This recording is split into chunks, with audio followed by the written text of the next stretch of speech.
ஜனவரி 1ஆம் தேதி 2026 முதல் பூஜை போடும் படங்களை 100 நாள் கழித்து தான் ஓடிடியில் திரையிட வேண்டும். ஆடியன்ஸு குறைஞ்சது மட்டும் ஆடியன்ஸே வர்றதில்லை, அவ்வளோ மோசமாயிடுச்சு. 28 நாளில் ஓடிடி பிளாட்ஃபார்மில் ஸ்க்ரீனிங் பண்ணும்போது மக்களுடைய டெண்டன்சியே வந்து ஓடிடியில் பார்த்துக்கலான்ற திங்கிங் தானே வர செய்யும்.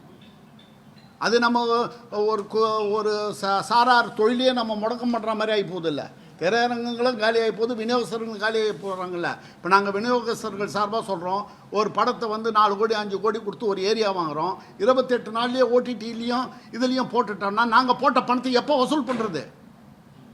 திரையரங்குகள் ஒன்றா தானே வசூல். ஏன் ஓடுறதில்ல? ஓடிடி 4 வாரத்துக்குள்ள போடுறதுனால தான் ஓடுறதில்ல. நீங்கள் ஓடிடி கால அளவு நீடிச்சிங்கன்னு சொல்லிட்டுனா நிச்சயமாக படங்களுடைய டியூரேஷன் ஜாஸ்தி ஆகும். ஆல்ரெடி முதல்ல வித்துட்டாங்கன்னா எப்படி தள்ளுவாங்க? இல்லை, இப்போ ஓடிடிக்காரங்களுக்கு நீங்கள் முன்னாடி வந்து மார்க்கெட்டிங் பண்ணும் பொழுது அவங்க தான் டேட் ஃபிக்ஸ் பண்ணுறாங்க, இன்றைக்கி தான் நீங்கள் தேட்டரில் ரிலீஸ் பண்ணணும்னு. இத்தனை நாளில் தான் நாங்கள் போடுவோம், அப்போ தான் நாங்கள் இந்த விலையை கொடுப்போம் அவங்க சொல்லும் பட்சத்தில் தயாரிப்பாளர் என்ன பண்ணுவார்? அதுக்கு தகுந்த சம்பளத்தை தான் ஆர்டிஸ்ட்டுங்களுக்கு பேசுகிறாங்க. இன்றைக்கி ஓடிடி பிளாட்ஃபார்ம் வாங்கிறதுக்கு ஆள் கிடையாது, சேட்டலைட் வாங்கிறதுக்கு ஆள் இல்லாத பட்சத்தில் தானே தயாரிப்பாளர்களால் நடிகர்கள் கேட்குற சம்பளத்தை கொடுக்க முடியல. அதனால் வந்து நடிகர்கள் வந்து என் சம்பளத்தை நான் குறைச்சிக்கிறேன்னு இறங்கி வரலையே. நேற்றுக்கு செல்வமணி சார் வந்து ஒரு அறிக்கை விட்டுருந்தார் பார்த்தீங்களா?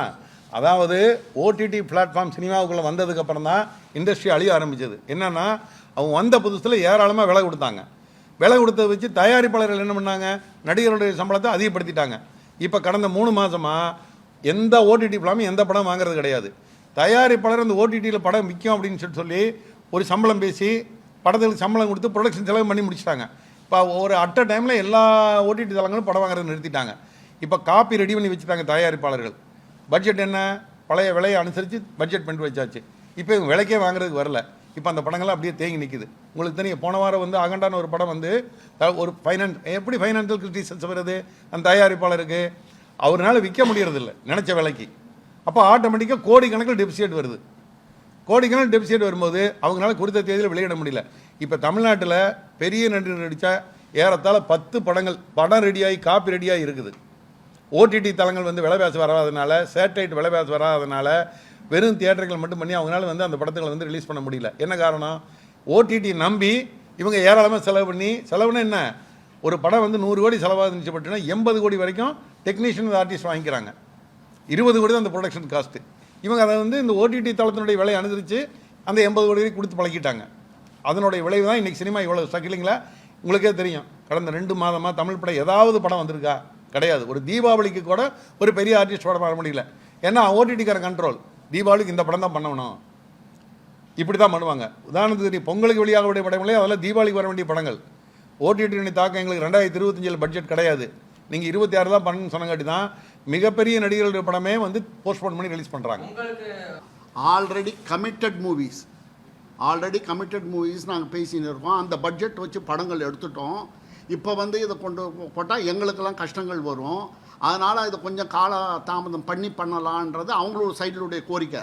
அதனால தான் இப்போ நாங்கள் சொல்கிறோம், ஜனவரி 1, 26 புது படங்கள் பூஜை போடுவது முதல் இதை அமலுக்கு கொண்டு வாங்கன்னு அவங்கள விண்ணப்பம் வைக்கிறோம் நாங்கள். ஏன்னா 28 நாள்ன்றது இப்போ நீங்கள் இங்கே இருக்கிறவங்களே 28th டேயில், அதாவது ஒரு சின்ன படத்துக்கு ஒரு வரவேற்பே கொடுக்க மாட்டாங்க. ஜென்ரல் பப்ளிக் எப்படி இருப்பாங்க? வந்து சரி வரப்போது ஓடிடியில் பார்த்துக்கலான்னு தான் இருப்பாங்க. எல்லாருக்குமே அவங்களுக்கு வேலையினுடைய இதை வச்சு தானே அவங்களும் முடிவு பண்ணணும். அப்படி இருக்கும்போது அவங்களுக்கு ஒரு மைண்ட் செட் வந்துடுது இல்லை. ஐயா, முதல்ல வந்து எங்களுடைய விண்ணப்பத்தை நாங்கள் தயாரிப்பாளர்களுக்கு வைக்கிறோம். தயாரிப்பாளர்களும் ஒத்துழைச்சா தான் ப்ரொடக்ஷன் சைட்லலாம் நம்ம பேச முடியும். நாமளாக போய் ப்ரொடக்ஷன் சைட்லலாம் நமக்கு சம்மந்தம் இல்லாத ஒரு துறையில் போய் நம்ம மூக்க நுழைக்க முடியாது. இது எங்கள் சம்மந்தப்பட்டது, நாங்கள் பாதிக்கப்பட்டிருக்கோம். அதனால் 2 தரப்பும் சேர்ந்து நாங்கள் முடிவு எங்கள் விண்ணப்பத்தை தயாரிப்பாளருக்கு வைக்கிறோம். அது சார் வரையறும்பு வச்சுருந்தாங்களே சார், அது 4 படம் நீடிக்கலையே. எதுவுமே ஒரு ஸ்கீம் நீங்கள் கொண்டு வந்தீங்கன்னா அது நடைமுறையில் வந்து ஒரு 6 மாத காலம் 8 மாத காலம் நடத்தினா தானே அது சக்ஸஸாக இல்லையான்றது தெரியும்.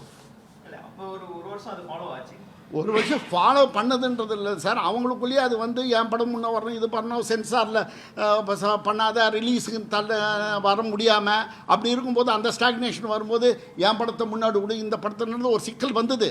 அதுக்கு வந்து தீர்மானமாக ஒரு ஸ்கீம் மாதிரி ஒரு பண்ணாதான் அது பண்ணலாம், பண்ண முடியாத ஒன்றும் கிடையாது. பட் அது தயாரிப்பாளர்கள் முனையணும். கொரோனா பீரியடில் அது கொஞ்சம் பாதிக்கப்பட்டது.